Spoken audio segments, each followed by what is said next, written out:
Assalamualaikum warahmatullahi wabarakatuh. Alhamdulillah, hamdan wa syukurillah. A'udzu bikalimatillahi tammati min syarri ma khalaq. A'udzu bikalimatillahi tammati min syarri ma khalaq. A'udzu bikalimatillahi tammati min syarri ma khalaq. Asyhadu an la ilaha illallah wa la syarika lah. Wa asyhadu anna Muhammadan abduhu wa rasuluhu la nabiyya ba'dahu, amma ba'du. Puji syukur kehadirat Allah Subhanahu wa taala. Alhamdulillah pada hari ini kita masih diberikan banyak nikmat oleh Allah Subhanahu wa taala, baik itu nikmat iman, nikmat Islam, nikmat kesehatan jasmani dan rohani, sehingga alhamdulillah kita bisa berkumpul di sini dalam rangka acara diseminasi budaya positif di sekolah di SMP Negeri 1 Putu Salak 26 Oktober 2023. Yang sama-sama kita hormati Ibu Kepala SMP Negeri 1 Putu Salak, yang dalam hal ini diwakili oleh Ibu Wakil Bagian Kesiswaan, yang sama-sama kita hormati. Yang saya hormati Bapak Ibu Majelis Guru, rekan guru hebat SMP Negeri 1 Putu Salak. Baiklah Bapak Ibu sekalian, untuk acara hari ini yakninya diseminasi budaya positif di sekolah, yakninya adalah tugas yang dilaksanakan oleh CGP Angkatan 9 dalam melakukan penyebaran pemahaman untuk budaya positif, yang dalam hal ini nanti akan disampaikan oleh CGP Angkatan 9, yakninya Ibu Saryani SPDI. Baiklah Bapak Ibu sekalian, sebelum kita memasuki acara ini, di sini saya sebagai pembawa acara akan membacakan susunan acara pada diseminasi budaya positif di sekolah di SMP Negeri 1 Putu Salak. Yang pertama, pembukaan yang sedang berlangsung. Yang kedua, pembacaan Quran Surat Al-Fatihah secara bersama-sama. Yang ketiga, menyanyikan lagu Indonesia Raya. Yang keempat, sepatah kata dari Kepala SMP Negeri 1 Putu Salak. Yang kelima, doa. Yang keenam, acara inti, yaitunya diseminasi budaya sekolah oleh Ibu Saryani SPDI. Dan yang terakhir adalah penutup. Baiklah Bapak Ibu, supaya acara kita hari ini diberkahi oleh Allah Subhanahu wa taala dan dilancarkan, mari kita membaca Al-Fatihah bersama-sama. Bismillahirrahmanirrahim. Alhamdulillahirabbil alamin. Arrahmanirrahim. Maliki yaumiddin. Iyyaka na'budu wa iyyaka nasta'in. Ihdinas siratal mustaqim. Shiratal ladzina an'amta 'alaihim ghairil maghdubi 'alaihim waladdallin. Amin. Amin ya rabbal alamin. Dan acara yang ketiga yakninya menyanyikan lagu Indonesia Raya, dan dalam hal ini dipimpin oleh Ibu Reni Kusumadewi. Kepada Bu Reni kami persilakan.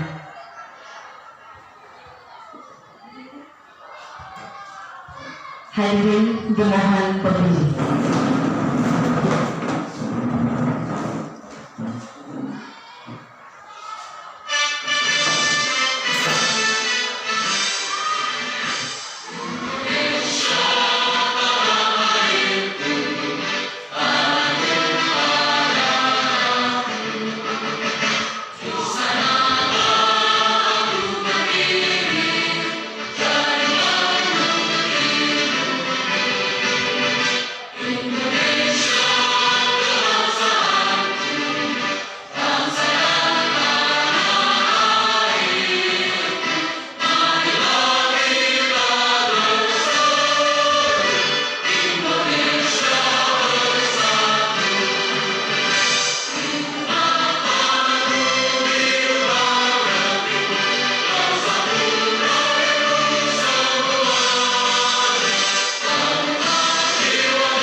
Hadirin dimohon duduk kembali.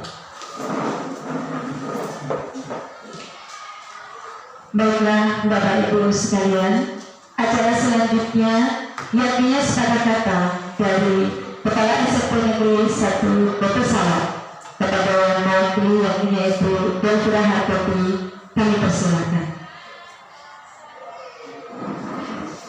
Bismillahirrahmanirrahim. Assalamualaikum warahmatullahi wabarakatuh. Segala puji kita ucapkan syukur kita kehadiran Allah Subhanahu wa Ta'ala yang memberikan kita kesempatan untuk berkumpul di Labor IPA melaksanakan diseminasi budaya positif di sekolah bersama narasumbernya Bu Saryani SPDI. Kemudian selawat beserta salam tidak bosan-bosannya kita sampaikan ke arwah junjungan Nabi besar kita Nabi Muhammad Sallallahu Alaihi Wasallam. Allahumma sholli ala Sayyidina Muhammad wa ala ali Sayyidina Muhammad.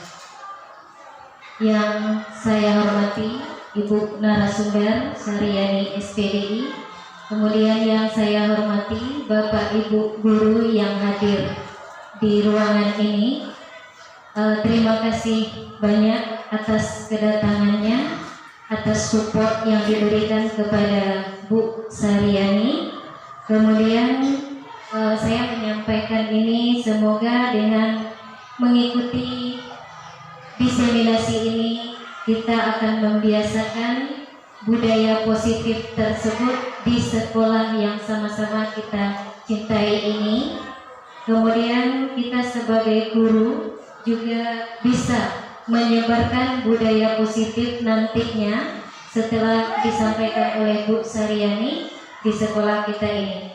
Kemudian harapan saya semoga guru-guru CGP yang sudah lulus di angkatan 9 dan 10 dapat juga memotivasi kami pada CGP angkatan 11. Semoga semuanya kita lulus untuk selanjutnya. Amin, amin ya rabbal alamin. Itu saja yang saya sampaikan pada saat ini. Terima kasih atas perhatiannya. Mohon maaf jika ada salah kata. Wabillahi taufiq wal hidayah. Wassalamualaikum warahmatullahi wabarakatuh. Terima kasih kita ucapkan kepada Ibu perwakilan dari kepala sekolah kita. Mudah-mudahan apa yang menjadi harapannya tercapai dan kemudian berdampak positif untuk lebih baik di sekolah kita. Dan acara selanjutnya yakni pembacaan doa. Dalam hal ini kami minta kepada Bapak Ibu Isman untuk memimpin. Kepada Bapak kami persilakan.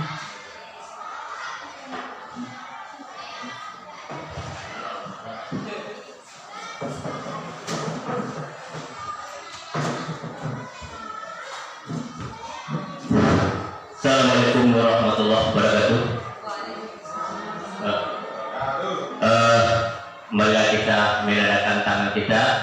Mudah-mudahan dalam acara diseminasi budaya positif di sekolah yang disampaikan oleh saudara kita atau saudara kita Ibu Saryani bisa lancar dengan baik, dan apa yang beliau sampaikan mudah-mudahan bisa diimplementasikan di sekolah kita. A'udzubillahi minasyaitonirrajim. Bismillahirrahmanirrahim. Alhamdulillahirabbil alamin wal 'aqibatu lil muttaqin wa 'ala alihi wa sahbihi rasulillahi ajma'in. Allahumma shalli wa sallim ala sayyidina Muhammadin sarkatina biha min jami'il aqwal wal afat wa taqdirana biha min jami'il hadat wa tutahhirna biha min jami'il fi'at wa tarfa'una biha innaka a'lal darajat wa tukallimuna bil aqsa min jami'il hayati wa ba'dal mamat innaka ya maulana sami'un qaribun mujibud amin ya qadiyal hajat. Ya Allah, ya Rahman, ya Rahim, ampunilah dosa kami dan kedua orang tua kami. Ya Allah, ya Rahman, ya Rahim, lancarkanlah saudara kami Ibu Saryani SPDI yang sedang mengikuti TGP ini.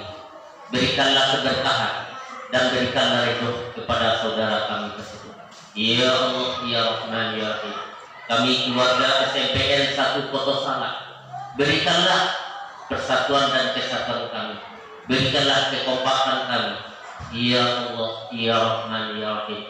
Jauhkanlah kami dari hal-hal yang buruk yang menimpa SMPN 1 Koto Salak. Rabbana atina fid dunya hasanah wa fil akhirati hasanah wa qina azabannar. Walhamdulillahi rabbil alamin. Assalamualaikum warahmatullahi wabarakatuh.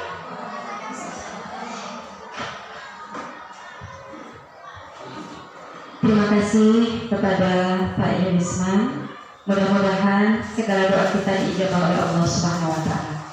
Baiklah Bapak Ibu sekalian, telah buka pada acara inti yakninya diseminasi budaya sekolah oleh Ibu Saryani SPD.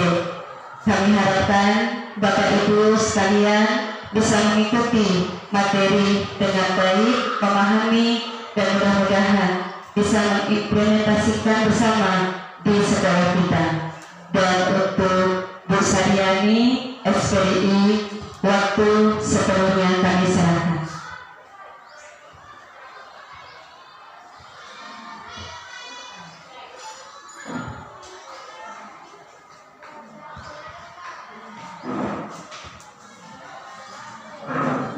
Assalamualaikum warahmatullahi wabarakatuh.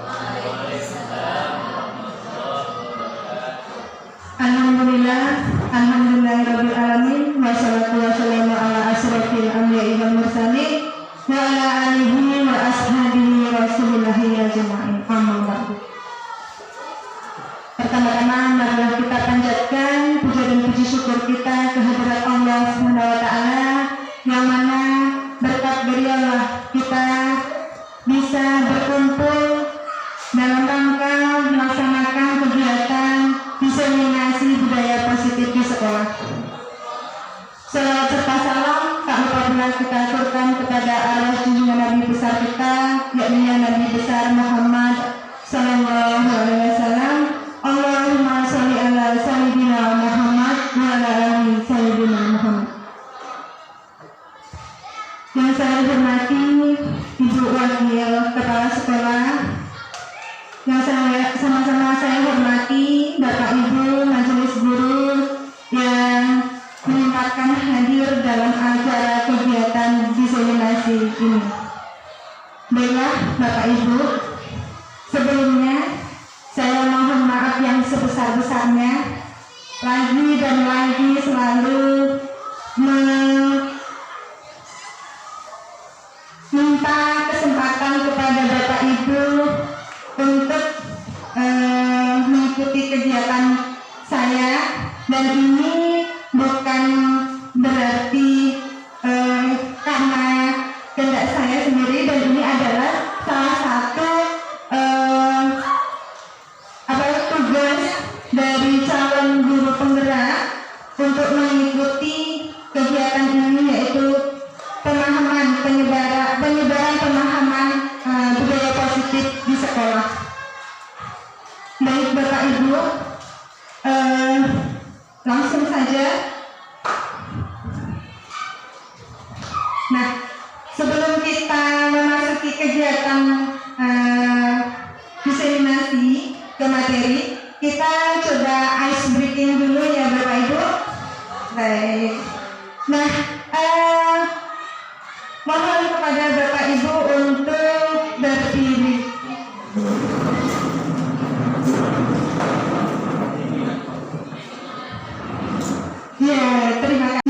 Terima kasih. Nah, Bapak Ibu sudah pernah melakukan tepuk Minangkabau? Belum. Nah, oke. Meskipun hari masih pagi, tapi tidak salah. Kita juga untuk lebih semangat lagi kita lakukan ice breaking ya Bapak Ibu. Oke. Tepuk Minangkabau. Magada, Sambaranda,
Bapak yang lain?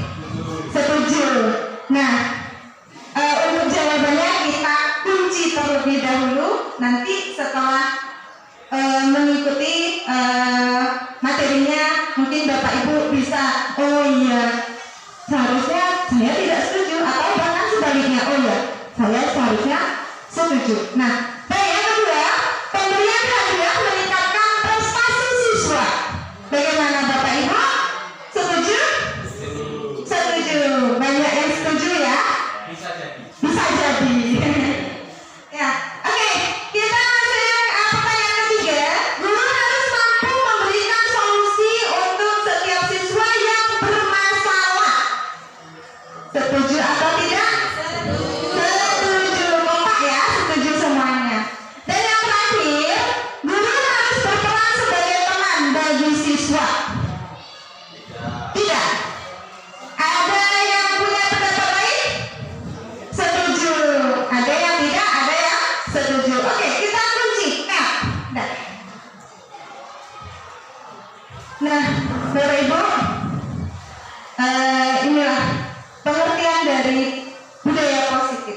Jadi budaya positif itu adalah perwujudan dari nilai-nilai kebajikan universal, keyakinan, kebiasaan yang diterapkan di sekolah.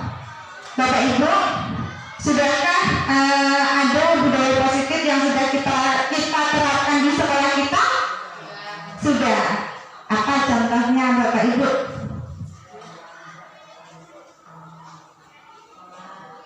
Salam 5S ya.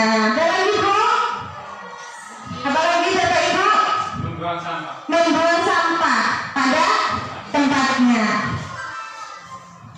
Ada lagi? Zikir pagi, sholat zuhur berjamaah, kemudian kultum di setiap hari Jumat. Nah, senam pagi ya. Oke. Baik, terima kasih Bapak Ibu.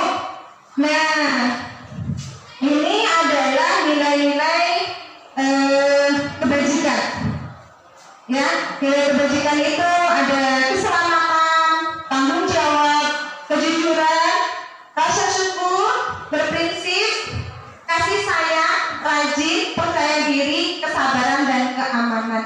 Nah, di antara itu kira-kira di sekolah kita mana Bapak Ibu yang sudah kita terapkan? Keselamatan? Ya, semuanya udah ya Bapak Ibu. Alhamdulillah, berarti perlu ditingkatkan lagi. Baik. Nah, ini nilai kebajikan universal. Apa itu nilai kebajikan universal Bapak Ibu? Nilai kebajikan universal merupakan sifat positif manusia yang merupakan tujuan mulia yang ingin dicapai oleh setiap individu. Seperti tadi, tanggung jawab, kasih sayang, keselamatan, ya, itu semuanya adalah nilai-nilai kebajikan universal. Nah, itu juga halnya dengan tujuan pendidikan nasional kita. Apa? Sesuai dengan profil pelajar Pancasila. Ada 6 dimensi, yaitu beriman bertakwa kepada Tuhan Yang Maha Esa dan berakhlak mulia. Kemudian berkebinekaan global, gotong royong, mandiri, kreatif, dan bernalar kritis. Nah, itulah nilai-nilai kebajikan pendidikan nasional di Indonesia. Oke. Nah, di sini ada konsep inti budaya positif. Ada beberapa konsep inti budaya positif. Yang pertama adalah disiplin positif. Ya, nanti kita jabarkan satu persatu. Kemudian motivasi perilaku manusia itu seperti apa? Kemudian keyakinan kelas atau sekolah. Kemudian kebutuhan dasar manusia dan posisi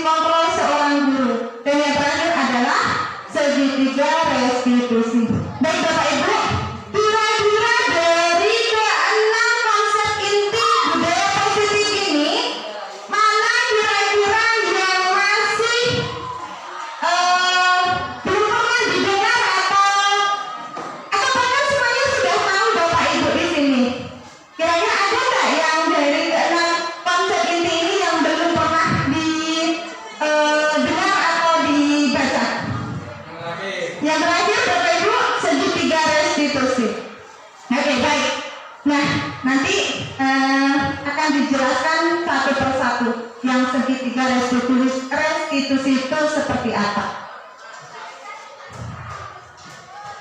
Nah, oke. Di sini ada pertanyaan Bapak Ibu. Apakah anak-anak berperilaku disiplin karena ada dorongan dari lingkungan atau dorongan orang lain, atau karena menghindari ketidaknyamanan atau hukuman? Biasanya anak itu seperti apa Bapak Ibu? Untuk berperilaku disiplin itu karena apa dia? Menghindari hukuman. Kalau di sekolah kita sepertinya seperti itu ya Bapak Ibu, menghindari hukuman. Nah, kita lihat sebenarnya disiplin positif itu merupakan salah satu cara penerapan disiplin yang bertujuan untuk menumbuhkan kesadaran serta memberdayakan anak untuk melakukan sesuatu tanpa sogokan, tanpa ancaman ataupun hukuman. Jadi budaya positif, disiplin positif yang ada pada diri anak itu seharusnya memang dari dalam diri sendiri, dari intrinsiknya dari dalam dirinya, bukan ekstrinsik ya. Kalau ekstrinsik itu berarti dari luar. Nah, tujuannya untuk apa? Tujuannya adalah untuk menciptakan anak-anak yang memiliki disiplin diri untuk berperilaku sesuai nilai-nilai kebajikan universal dan memiliki motivasi intrinsik bukan ekstrinsik. Memang tumbuh dari keyakinan mereka sendiri. Oke. Nah, Bapak Ibu, di sini ada motivasi perilaku manusia. Motivasi perilaku manusia itu yang pertama untuk menghindari ketidaknyamanan atau hukuman. Yang pertama. Yang kedua, untuk mendapatkan imbalan atau penghargaan dari orang lain. Dan yang ketiga, menghargai diri sendiri dan orang lain dengan nilai-nilai yang mereka percayai. Nah, kira-kira peserta didik kita ini motivasi mereka itu karena apa? Disiplinnya disiplin itu karena apa? Apakah karena hukuman, apakah ketidaknyamanan atau hukuman, atau karena penghargaan, atau karena memang menghargai diri sendiri dan orang lain? Kalau anak kita bagaimana? Yang pertama ya Bapak Ibu, karena hukuman, menghindari ketidaknyamanan atau hukuman. Ya, misalnya anak itu takut untuk melakukan ini. Nah, mereka melakukan suatu kesalahan. Nah, dia takut supaya dia itu tidak dihukum. Ya, karena berarti di sekolah kita ini anak-anak masih takut dengan hukumannya, bukan karena menghargai diri sendiri atau kesadarannya mereka sendiri. Nah, Bapak Ibu, dihukum oleh penghargaan. Nah, di sini ada ahli Altikon, ya. Beliau ini pendapat ahli ya Bapak Ibu. Dihukum oleh penghargaan itu, penghargaan maupun hukuman adalah cara-cara mengontrol perilaku seseorang yang menghancurkan potensi pembelajaran. Maksudnya apa itu? Hukuman oleh penghargaan itu. Apa Ibu? Terpaksa melakukan. Dihukum oleh penghargaan. Ya. Kalau dalam pemahaman saya dihukum oleh penghargaan itu akhirnya anak itu melakukan sesuatu itu karena apa tadi, motivasi ekstrinsik tadi. Jadi ketika sudah tidak ada penghargaan, maka tidak ada lagi disiplin itu dilakukan. Mungkin seperti itu pendapat saya. Baik, terima kasih Bu Tarsianti. Kata Bu Tarsianti, motivasi anak itu jika dihargai dengan penghargaan, mereka berarti termotivasi karena ekstrinsiknya dari luar, bukan dari keyakinan mereka sendiri. Nah, menurut Alfikon bahwa penghargaan itu tidak efektif. Selama ini bagaimana Bapak Ibu? Kita masih melakukan dengan memberikan penghargaan? Saya belum paham maksudnya yang pakai penghargaannya. Ya, anak untuk termotivasi untuk belajar seperti ini ya Bapak Ibu. Misalnya kita dalam belajar itu siapa yang bisa kita berikan sesuatu penghargaan memang bukan selalu berupa benda. Penghargaan bisa berupa kata-kata ya. Nah, rewardnya. Nah, jadi di sini kata Alfikon itu tidak efektif Bapak. Kenapa?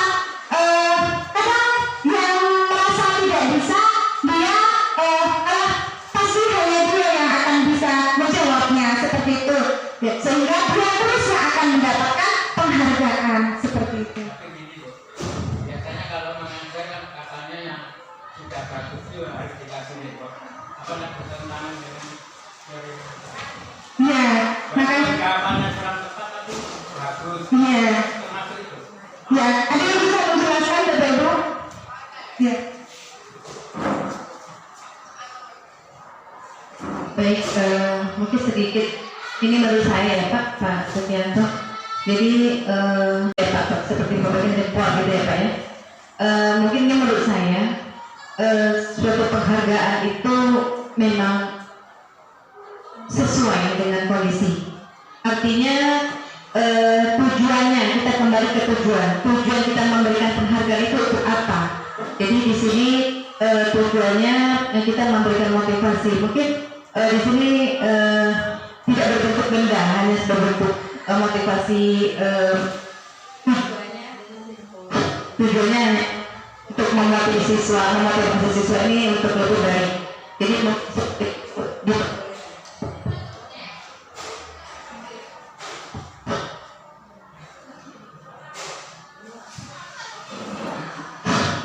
Terima kasih kepada Bu Reni bahwasanya untuk memberikan penghargaan berupa reward perkataan itu tidak apa-apa. Namun pendapat si Alfikon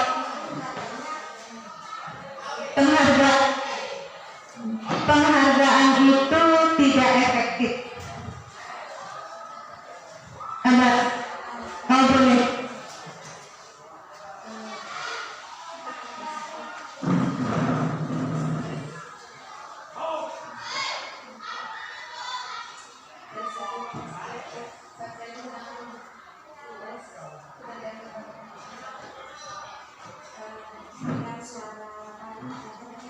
Seperti ini, Bapak.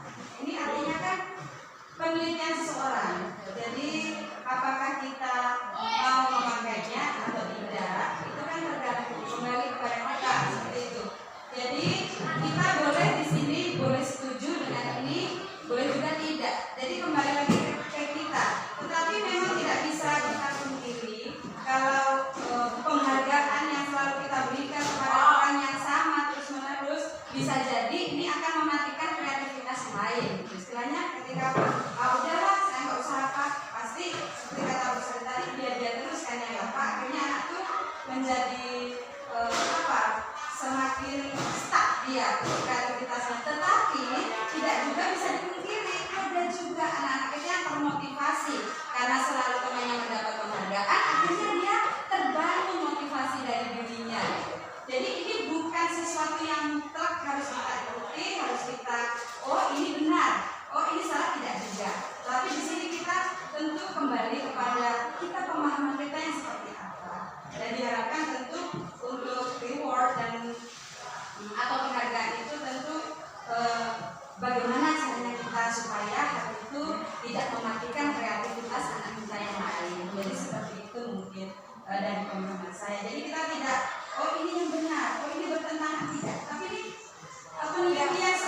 reward atau penghargaan itu. Jadi yang ini tidak mutlak, tetapi mungkin ada juga benarnya. Jadi istilahnya kita mau yang seperti apa kembali dikembalikan lagi kepada kita. Sudah berarti? Ya, terima kasih banyak. Ya Pak Suki. Sebagai penanya ya. Ya. Terima kasih yang sudah menyampaikan jawabannya. Cuman kalau saya apalagi amati kan itu suatu pendapat juga pakar. Mungkin pakar lain pendapatnya lain juga. Yang banyak diikuti mungkin itu. Itu kesimpulan dari saya. Ya, mohon maaf kalau pertanyaan saya. Nah, Terima kasih banyak kepada Pak Suki, bagus sekali pertanyaannya. Ya, kita oleh Pak Sukianto. Ya, oke. Nah, sekali lagi Bapak Ibu, ini hanya pendapat ahli yang menyatakan bahwa penghargaan tidak efektif. Yang kedua, penghargaan merusak hubungan. Kenapa penghargaan merusak hubungan? Seperti yang sudah saya jelaskan tadi sama juga dengan Bu Rasi, penghargaan merusak hubungan antara siswa yang satu dengan siswa yang lain karena mereka merasa dia lagi yang bisa menjawab dan dia lagi yang akan mendapat penghargaan. Mereka yang lain akan merasa berkecil hati mungkin atau merasa cemburu dengan yang lain. Nah, kemudian penghargaan mengurangi ketepatan dan penghargaan menurunkan kualitas dan penghargaan menghukum. Nah, Bapak Ibu, kita lanjutkan lagi. Nah, hukuman konsekuensi dan restitusi.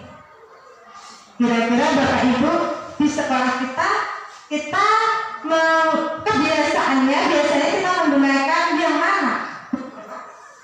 Konsekuensi atau restitusi? Tapi lampu. Apa kira-kira Bapak Ibu? Konsekuensi. Ada yang lain? Hukuman juga. Ada lagi? Nah, mohon maaf karena lampu mati. Saya bacakan lagi.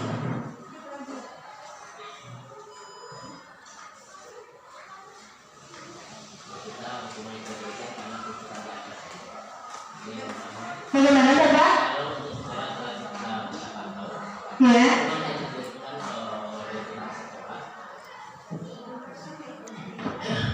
Baiklah, saya coba perkenalkan. Jadi setelah kita pantau beberapa bulan, sekolah kita kebanyakan memberikan hukuman.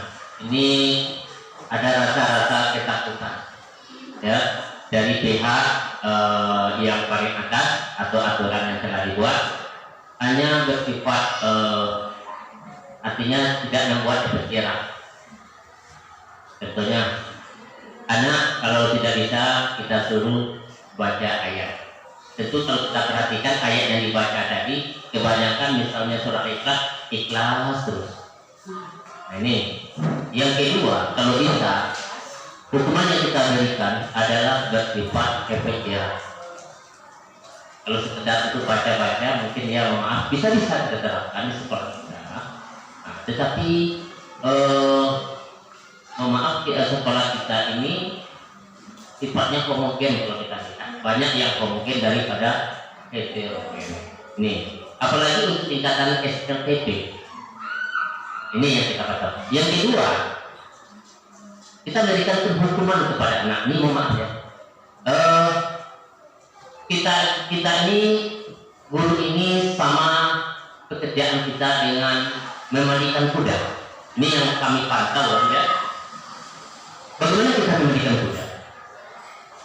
Kuda tidak bisa mandi langsung sendiri, kecuali terbawa. Ya. Nah, kita yang mengiring beliau. Contohnya ini dalam penyelenggaraan sholat berjamaah ini kami sampaikan, ini mohon maaf itu jangan tersinggung ya. Nah, ini kita menyuruh anak sholat,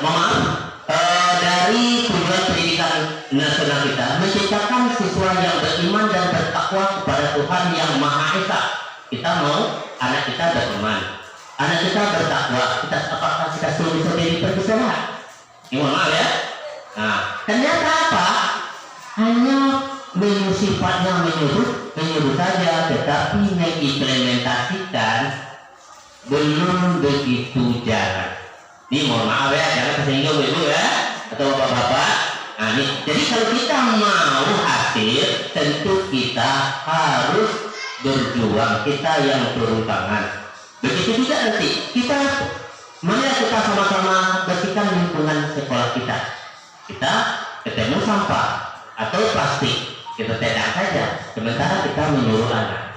Jadi kalau untuk tingkatan SLTP, kalau bisa ya kita nampakkan dulu diri kita, kecuali tingkatan SLTA, anak itu sudah sadar. Ini mohon maaf ya, ini cuma teori kami atau yang pengalaman yang pernah kami ikuti.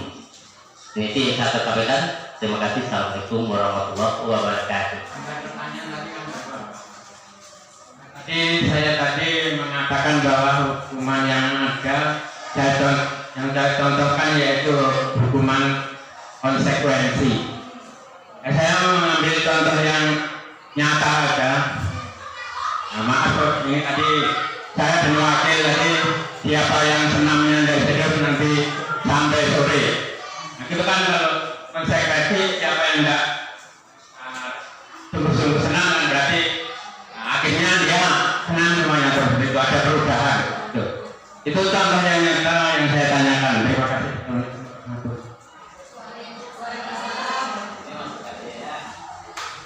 Tadi pertanyaan ya, masukan. Yang pertanyaan sebenarnya apa yang terjadi?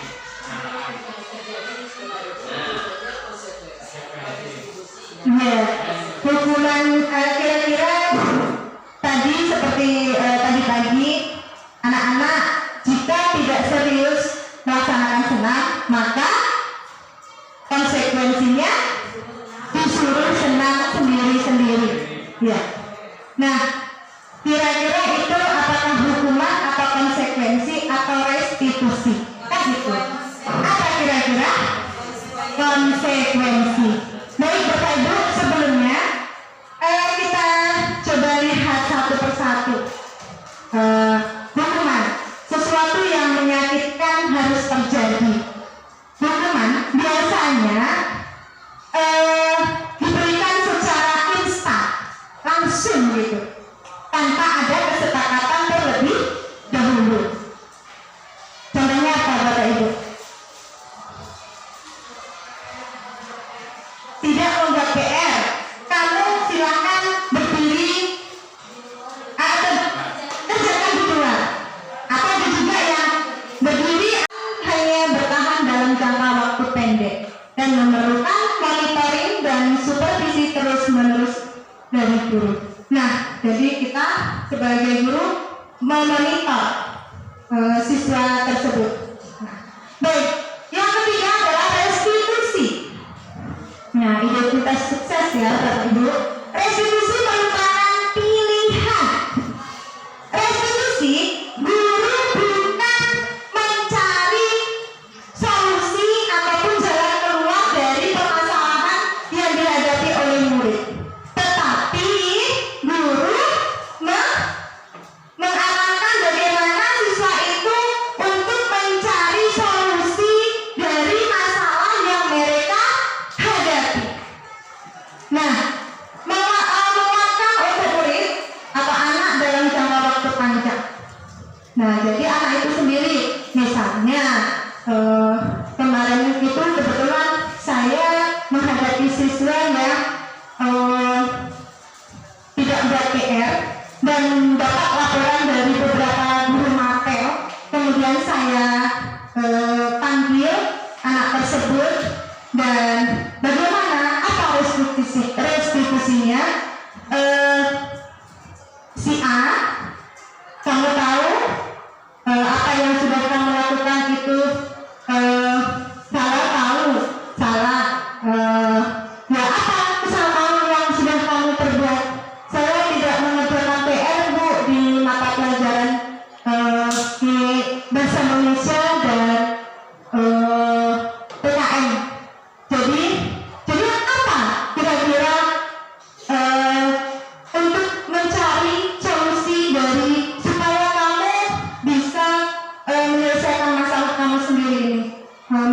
saya akan menemui guru mata pelajaran Bu, dan saya akan meminta maaf. Nah, kemudian korban mendapatkan ganti, Nurul atau anak mendapatkan penguatan.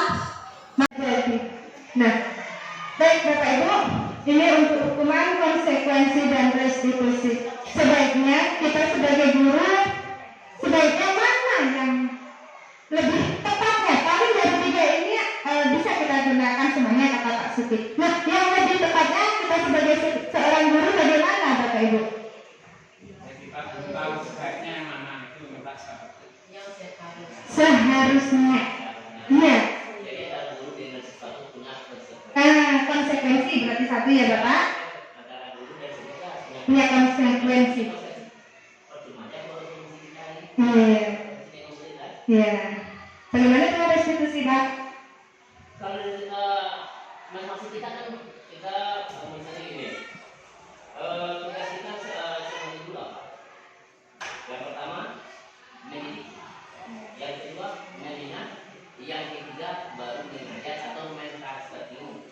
Nah, apa yang kita berikan konsekuensi sama anaknya? Pertama tugas kita sebagai guru ini membina, kita bina anak, ya, kita didik dengan baik, kita kasih misalnya hukuman, kata-kata hukuman misalnya, kalau kamu tidak mengerjakan dalam waktu sekian misalnya kan, inilah hukuman yang kita berikan. Jadi kita dengan sifat ini harus punya konsekuensi. Kalau tidak punya konsekuensi atau kesepakatan, maka akan terjadilah amburadul. Nah, misalnya, Ayman, ya, kamu nggak sholat berapa kali?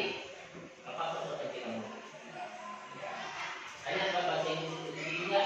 Lalu untuk bulan misalnya nggak bisa berbahasa ini atau mengumpulkan terjadi sebagai dan kata, apa konsekuensi? Jadi kita punya konsekuensi. Ini menurut kami ya. Terima kasih Bapak. Jadi konsekuensi. Ya. Ada yang mau menambahkan? Ibu? Bapak? Ya, Mas. Mungkin saya menurut kami hukuman itu sebenarnya syarat. Kalau dibilang gagal, karena Ibu Sari menulis di situ korban mendapatkan keadilan itu positif itu. Jadi kalau ada anak yang ditampar, terus yang menampak itu saya hukum, ada dua di PPKN itu, ada keadilan distributif dan keadilan substitusi. Jadi tidak sama, tidak sama. Cuman kebetulan kita punya pembanding identitas sukses dan identitas gagal. Mungkin selama ini sudah ada yang meneliti bahwa hukuman itu tidak benar. Ya, cuman ada sebagian kecil yang ini sebetulnya penting, yaitu korban mendapatkan keadilan. Cuman keadilan tidak harus sama, Bu. Ya, contohnya kita kalau beli ke pasar, beli oleh-oleh, kita punya anak tiga kan, yang satu bayi, satu SMA, itu oleh-olehnya sama. Jadi yang disebut keadilan. Jadi di SMP ini sebetulnya hukuman tidak ada mati. Tapi kita sebetulnya ada hukuman, ditondong konsekuensi. Jadi semua guru yang menghukum anak, biasanya dia sudah tahu apabila belajar dengan Bapak itu tidak mengerjakan PR, silahkan mengerjakan di luar. Itu sudah tahu. Jadi begitu siapa kita mengerjakan PR, dia langsung keluar. Dan konsekuensinya akan ditanggung, dia akan mengulang lagi pelajaran lewat kawannya yang belajar di dalam kelas yang dia tinggalkan ketika mengerjakan PR. Dia sudah tahu itu. Jadi kalau dikatakan tidak nyaman, konsekuensi itu juga tidak nyaman. Ya. Restitusi apakah nyaman? Sebenarnya tidak itu. Ya, jangkanya pendek. Ya. Jadi sebetulnya tiga-tiganya itu sebenarnya sama. Cuma ada yang berdampak panjang, ada yang berdampak pendek. Cuma kalau untuk menghadapi siswa kita ini, sebetulnya tidak salah kata Ustaz tadi, memang kita perlu keteladanan. Keteladanan itu maksudnya, beliau kalau ada sampah itu turun berikan contoh untuk sampah. Itu sebetulnya paling pokok. Apa tiada Dewan Koro kan? keteladanan gitu. Dan itu yang lengket itu. Cuma dua yang lengket itu. Hukuman yang menyakitkan, yang kedua memberi contoh dan dia mendapatkan pembelajaran positif. Jadi misalkan Bayu Lisman ngambil sampah di depan dia tidak akan komentar. Tapi nanti ketika dia jadi dosen nanti, saya pernah melihat Bayu Lisman ngambil sampah. Itu almarhum mungkin. Nah itu yang sebetulnya juga yang bertolak belakang. Jadi kalau saya berpendapat kalau saya milih memang institusi. Cuman yaitu karena institusi itu dicobakan di SMP ini nanti misalkan sebetulnya itu kan untuk kalau orang mengukur kadar gulanya itu. Kalau es teh manis itu kalau gulanya sedikit masih baik ya, tapi sudah nyaman diminum. Lain sama kalau nggak ada gula. Nah kita ini kondisi kelakuan anak ini kadarnya berapa? Kalau kita pakai institusi bagus, cuma jangka waktunya untuk sembuh seperti apa? Sama dengan orang minum paracetamol sembuh. Sudah itu dikerokin bisa seminggu. Yang dikerokin itu institusi itu, karena dia tidak merusak ginjal, tidak merusak organ-organ penting yang lain. Itu kalau contoh sakit. Jadi tidak salah, cuma kita nanti penerapannya mau pakai yang mana. Kalau menurut saya kurangi hukuman, kurangi konsekuensi, tingkatkan restitusi. Jadi pilih-pilih kasus, bukan jangan nanti hukuman tidak bagus, konsekuensi tidak bagus, kita pakai restitusi. Ya kalau sudah lukanya sudah dalam, cuma dipakai SMTIP, mungkin karena faktor dari rumahnya banyak yang bagus. Ya, tapi kalau langsung pakai restitusi aja kita karena 3 bulan itu haram, kita tidak bisa beri contoh ya, bapak kita tidak sholat jamaah. Sedangkan rumahnya kita harus sholat jamaah, nilainya besar. Sedangkan bapak kita tidak sholat jamaah. Ini kembali ke hukuman loh, cuma mau balik kepada kita, sama dengan kita melempar bola atau kalau orang menepuk air di baskom, di bola. Itu contoh. Ini kata saya aja, tapi menung-menung karena snacknya sudah mulai habis, ternyata alhamdulillah bisa bicara. Terima kasih Bu Sari, sukses. Assalamualaikum warahmatullahi wabarakatuh. Terima kasih luar biasa sekali Bapak. Oke, baik Bapak Ibu Guru, luar biasa sekali yang disampaikan oleh Bapak Parvita. Jadi kita lihat situasi, ya. Tapi Bapak lebih ke restitusi. Oke, baik. Bapak Ibu, nah berdasarkan dari bagian yang tadi penjelasan tentang hukuman, konsekuensi dan restitusi. Hukuman tidak terencana bersifat satu arah, bisa berupa hukuman fisik, psikis, atau kata-kata kasar kalau hukuman itu. Kemudian kalau konsekuensi bersifat terencana, sudah disepakati dan bentuk-bentuk konsekuensi yang dibuat oleh pihak guru.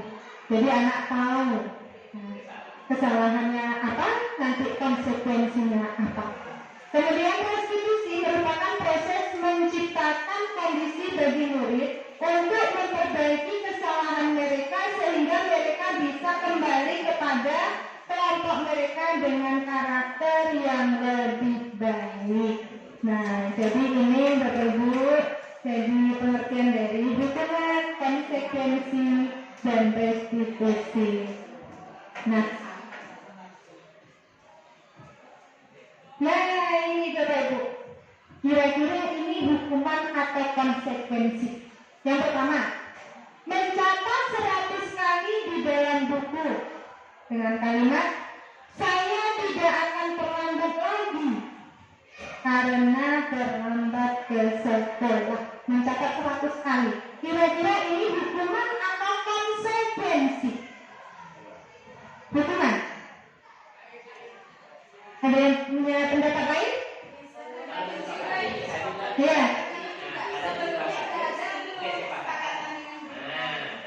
Ya.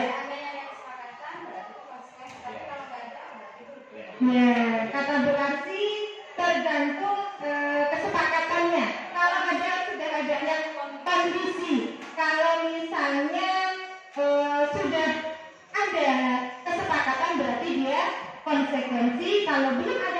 katakan berarti ini adalah hukum. Oke, lari mengelilingi lapangan basket 2 kali karena terlambat hadir ke sekolah. Apa Bapak Ibu? Iya. Lari mengelilingi lapangan basket kita luas loh Bapak Ibu, 2 kali karena terlambat hadir sekolah.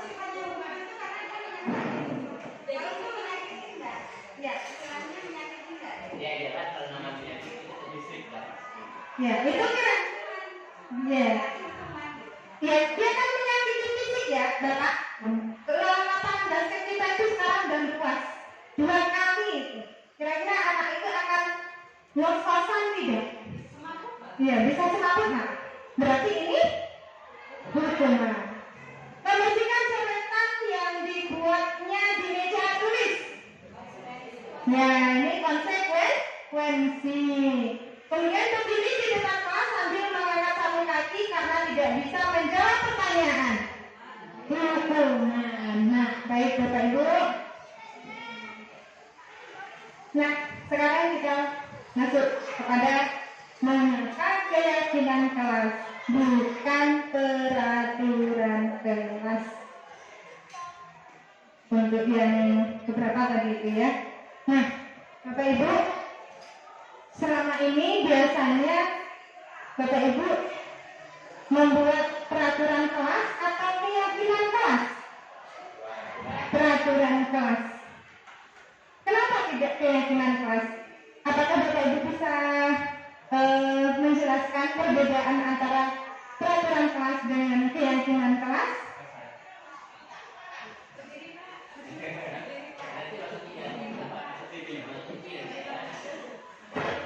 Baiklah, saya akan mengomentari perbedaan antara peraturan kelas dengan keyakinan kelas. Nah, menurut saya peraturan kelas itu adalah yang tertulis, yang dibuat dan ditulis atau ditempelkan. Dan yang keyakinan kelas itu ada berhubungan dengan perasaan kita. Berarti keyakinan kelas itu yang sama-sama disepakati itu sesuai dengan kesadarannya. Jadi secara sadar bukan tulisannya. Mungkin itu jawabannya. Luar biasa.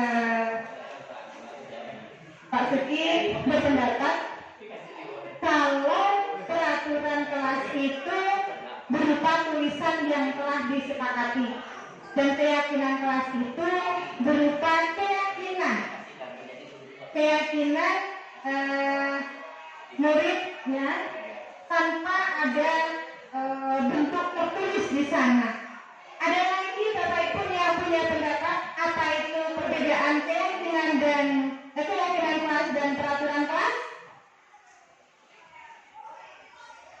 Ada Bapak Ibu? Tidak? Oke, baik. Nah,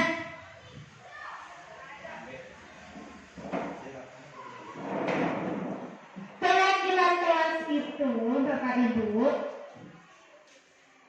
dibuat berdasarkan kesepakatan antara guru dan siswa bersifat universal. Kalau peraturan kelas itu biasanya apa Bapak Ibu? Kalau peraturan kelas dilarang ya, atau dilarang terlambat masuk kelas, dilarang mencoret-coret meja belajar, tidak boleh berkata kotor, tidak boleh membuli temannya sendiri. Nah, biasanya peraturan itu menggunakan kalimat negatif. Ada kata jangan, dilarang, tidak boleh. Itu untuk peraturan. Sedangkan untuk keyakinan kelas itu sebaiknya menggunakan kalimat positif. Misalnya dilarang membuang sampah sembarangan. Berarti kira-kira kalimat positifnya apa Bapak Ibu? Buanglah sampah pada tempatnya, atau jaga kebersihan kelas, atau jaga kebersihan sekolah atau kelas. Nah, jadi Bapak Ibu, kalau selama ini kita menggunakan peraturan kelas, kira-kira bisa Bapak Ibu untuk mencobakan di kelas kita menerapkan keyakinan kelas. Karena keyakinan kelas itu apa namanya timbul dari dalam diri murid itu untuk agar tidak mau melakukan ya apa yang dilarang tersebut. Ya, ada kesepakatan. Nah, kemarin saya ini sebelum masuk ke apa yang sudah saya lakukan di kelas, ini dia contoh Bapak Ibu. Nah, mengapa kita memiliki peraturan tentang penggunaan helm pada saat mengendarai sepeda motor? Ini kira-kira karena peraturan atau karena keyakinan? Kebanyakan? Ya, kalau keyakinan Pak?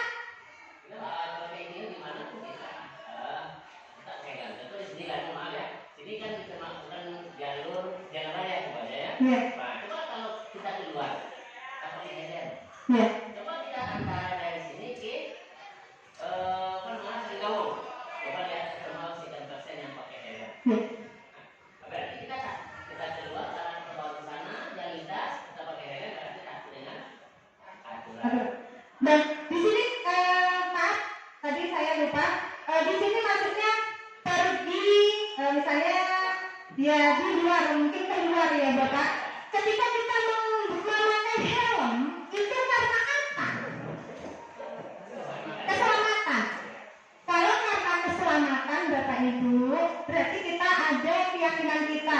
Saya harus pakai helm supaya saya selamat di jalan. Itu namanya keyakinan. Tetapi kalau Bapak pergi keluar memakai helm karena takut kena tilang, berarti itu adalah karena peraturan. Nah, jadi Bapak Ibu, itu bedanya peraturan dengan keyakinan. Nah, bagus. Terima kasih Bapak. Oke. Nah, ini Bapak Ibu, semoga saja nanti setelah ini kita bisa menerapkan keyakinan kelas kita. Biasanya kita buat adalah peraturan kelas, kita coba untuk membuat keyakinan kelas. Nah, alhamdulillah saya kemarin juga sudah melakukan keyakinan kelas di kelas 9E. Nah, kira-kira ini adalah step prosedur yang saya lakukan.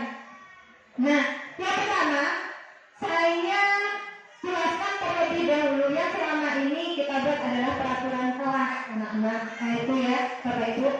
Nah, sekarang bagaimana kita jelaskan terlebih dahulu perbedaan antara peraturan kelas dengan keyakinan kelas sama mereka. Nah, setelah mereka memahami tentang peraturan keyakinan kelas, nah saya kemudian memberikan sebuah signal kepada siswa-siswa, dan kemudian masing-masing siswa itu menuliskan satu buah keyakinan kelas, satu buah kalimat keyakinan kelas. Mungkin mereka ada yang sama mungkin ya Bapak Ibu. Nanti ya untuk peraturan ya, kalau saya kemarin udah dijelaskan setelah peraturan baru ke keyakinan, jadi langsung membuat masing-masing anak itu menuliskan keyakinan kelasnya satu-satu. Setelah itu mempersilakan seluruh siswa untuk mencurahkan seluruh ide tentang aturan yang ingin disepakati. Ya, itu sebenarnya bukan aturan ya Bapak Ibu, keyakinan yang sudah mereka tuliskan tadi. Kemudian maaf Bapak Ibu, saya salah menyampaikan. dahulu, menuliskan peraturan terlebih dahulu. Setelah itu ganti peraturan tadi dengan kalimat negatif tadi, rubah ke dalam bentuk kalimat positif. Nah, karena keyakinan kelas itu menggunakan kalimat positif. Setelah itu tinggal kembali surat pendapat yang tertempel dan susun menjadi keyakinan kelas. Anak-anak itu menempelkan keyakinan kelas yang sudah mereka tulis di selembar karton, dan setelah tertempel semuanya langsung ditinjau ulang keyakinan yang sudah tersusun. Nanti ada yang sama, kita ambil salah satu. Nah, kemudian meninjau dan menyetujui keyakinan kelas dan menandatanganinya. Karena keyakinan kelas itu adalah kesepakatan bersama antara guru dan murid, jadi lebih kuatnya, agar lebih kuatnya mereka menandatangani keyakinan yang sudah mereka sepakati. Dan yang terakhir, keyakinan kelas ditempel di dinding kelas. Dan di kelas 9E itu sudah ada kami buat keyakinan kelasnya, Bapak Ibu. Nah, Bapak Ibu, kita masuk kepada posisi kontrol guru. Posisi kontrol guru itu ada penghukum, pembuat merasa bersalah, membuat merasa bersalah, sebagai teman, sebagai berarti bisa diterapkan semuanya ya Bapak Ibu. Mungkin tergantung kondisi ya Bapak Ibu. Nah, ini penghukum. Kata-katanya seperti apa kalau penghukum? Patuhi aturan saya atau awas? Nah, sudah awas. Berarti itu penghukum. Atau kamu selalu saja salah. Kamu lagi. Nah, itu adalah posisi kontrol sebagai penghukum. Kalau pembuat merasa bersalah, ini dia Bapak Ibu. Ibu sangat kecewa sekali denganmu. Jadi kalau guru sudah mengatakan seperti itu, bagaimana siswanya? Ya, agak sedih kan Bapak Ibu mungkin ya. Berapa kali Bapak harus memberitahu kamu ya? Dan gimana ini? Kalau orang tua kamu tahu, kalau kamu berbuat salah begini. Ya, ini sering ya Bapak Ibu. Pasti orang tua kamu pasti bagaimana? Pasti akan marah atau bagaimana? Kemudian kalau posisi kontrol sebagai teman, itu contoh yang bisa kita sampaikan kepada anak, kalimatnya, ayo bantulah dengan Bapak ya. Kemudian ayo ingat tidak bantuan Bapak selama ini. Nah, itu sebagai teman. Ya sudah, kali ini tidak apa-apa, nanti Bapak bantu bereskan. Itu adalah posisi kontrol sebagai teman. Nah, teman Pak, ya kembali Pak. Yang dialami oleh sekolah kita. Ya. Kadang ini membuat merasa bersalah itu orang yang sadar atau paham dengan kata-kata itu terpojok dan merasa bersalah. Iya. Tapi kalau yang sudah biasa itu malah melawan. Malah. Berapa kali Bapak memberitahu kamu? Berapa kali Pak? Kata tadi sudah habis. Iya baik Bapak. Ya, apalagi di usia SMP ini ya Bapak, untuk membuat merasa bersalah itu sangat tidak merasa bersalah mungkin seperti itu. Ini Bu tambahannya. Biasanya kalau dengan kata-kata itu dengan perbuatan. Contohnya pertemanan itu. Letakkan tangan di dagu, malah di sini. Contohnya tangan di sini.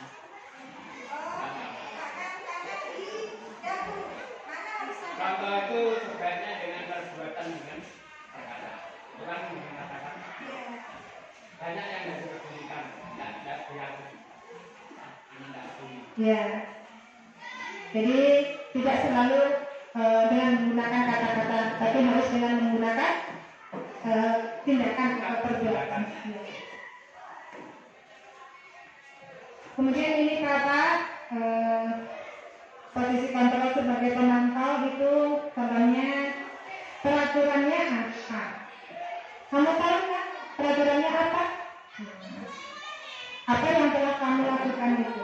Kemudian sanksi atau konsekuensinya apa? Itu sebagai pemantau. Jadi anak akan mencari, ya kalau konsekuensinya seperti ini Bu. Oke, manajer. Posisi kontrol sebagai manajer itu apa yang kita yakini? Nah, kamu tahu apa yang sudah kita yakini di kelas kita? Nah, kemudian apakah kamu yang meyakininya? Jadi anak dia akan mencari solusi untuk memecahkan masalah yang mereka hadapi. Di sini posisi guru sebagai manajer, ya, Bapak Ibu. Nah, sekarang untuk yang posisi kontrol sudah selesai, kita masuk kepada kebutuhan dasar manusia. Kebutuhan dasar manusia itu ada bertahan hidup, kasih sayang dan rasa diterima, penguasaan, kebebasan dan kesenangan. Untuk bertahan hidup, kebutuhan dasar manusia untuk bertahan hidup apa Bapak Ibu? Makan, minum, pakaian, tempat tinggal, kemudian kasih sayang dan rasa diterima. Oke. Nah, dari yang kelima tadi, Bapak Ibu, aku senang main kejar-kejaran dengan ibu guru. Seru. Berarti di situ masuk kebutuhan apa? Kira-kira kebutuhan dasar apa kira-kira Bapak Ibu? Yang pertama, kasih sayang. Coba kita lihat. Aku senang main kejar-kejaran dengan ibu guru. Seru nggak enak? Ya kan? Ada kata sakit dasar rasa kesenangan. Kedua, ibu kejar aku karena ibu guru rasa kesenangan. Aku heran di ibu kejar kira-kira.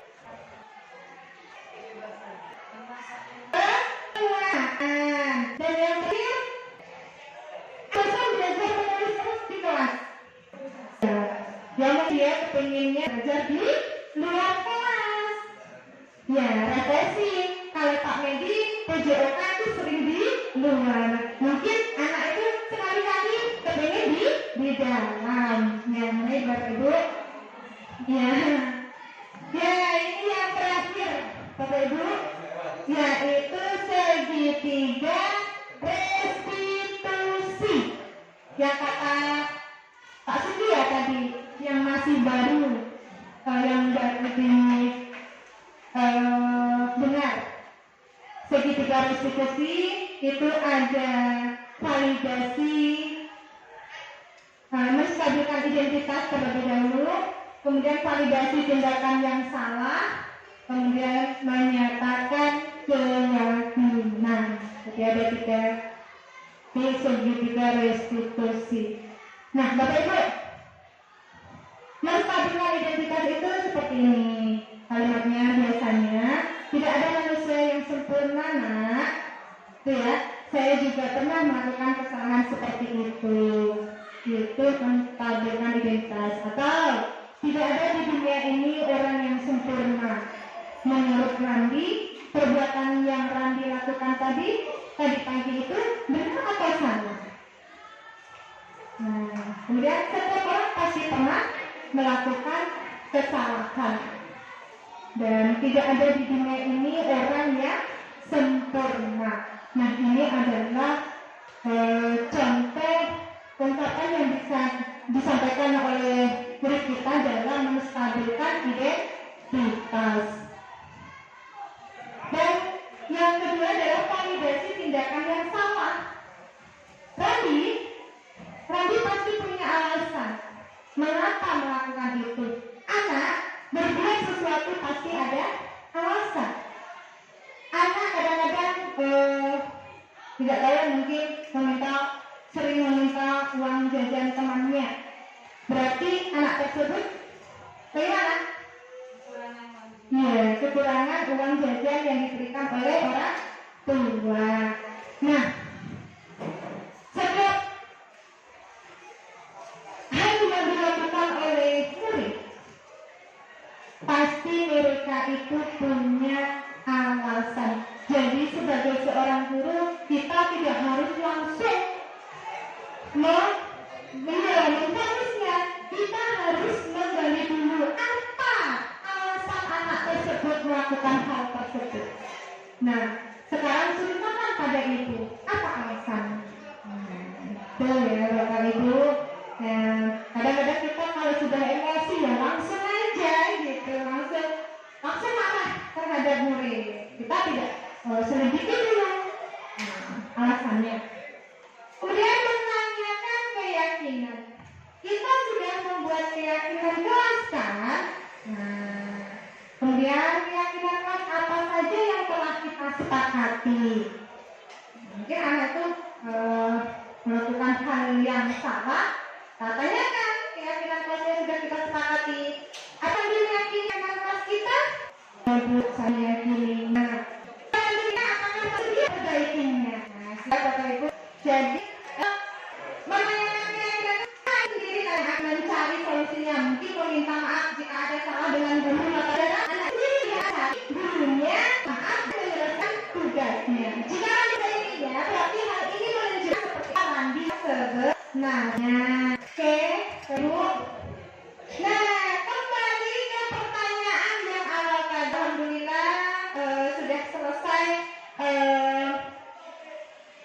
untuk materi kita. Kembali ke pertanyaan awal tadi ketika kita baru masuk Bapak Ibu. Nomor 1, apakah Bapak Ibu setuju bila pemberian hukuman dapat mendisiplinkan siswa? Tidak selalu, tapi jawabannya ada yang iya, ada yang tidak ya Bapak Ibu. Nah, sekarang sudah terjawab ya. Jadi apa tadi pemberian hukuman dapat mendisiplinkan murid? Tidak. Pemberian hadiah meningkatkan prestasi siswa? Tidak.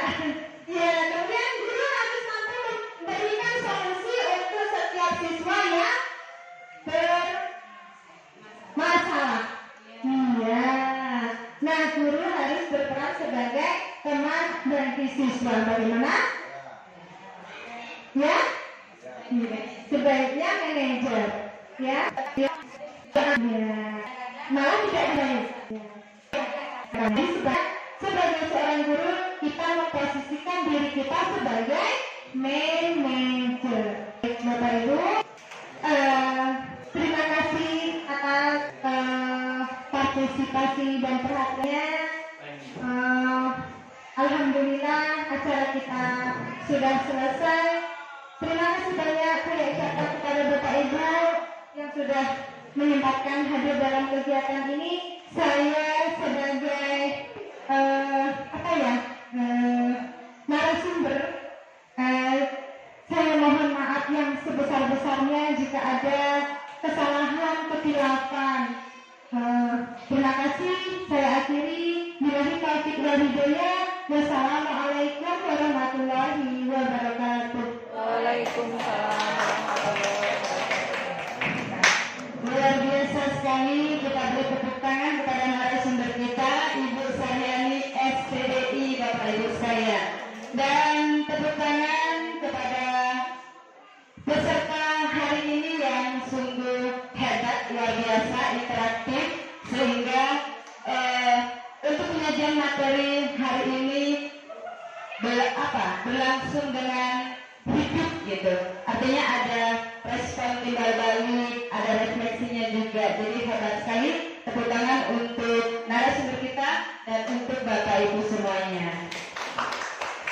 Baiklah Bapak Ibu yang guru hebat di SMP Negeri 1 Kota Salak, dengan berakhirnya sajian tadi oleh Ibu Saryani, maka untuk diseminasi hari ini selesai sampai di sini. Mudah-mudahan setelah keluar dari ruangan ini kita mendapatkan energi baru, untuk kita bersama-sama berkolaborasi, untuk kita bersama-sama menerapkan apa yang kita dapatkan hari ini menjadi guru yang hebat, yang berpihak kepada siswa kita, dan apapun yang kita lakukan adalah untuk tujuannya memberikan kemerdekaan dan kebahagiaan kepada anak-anak kita semua.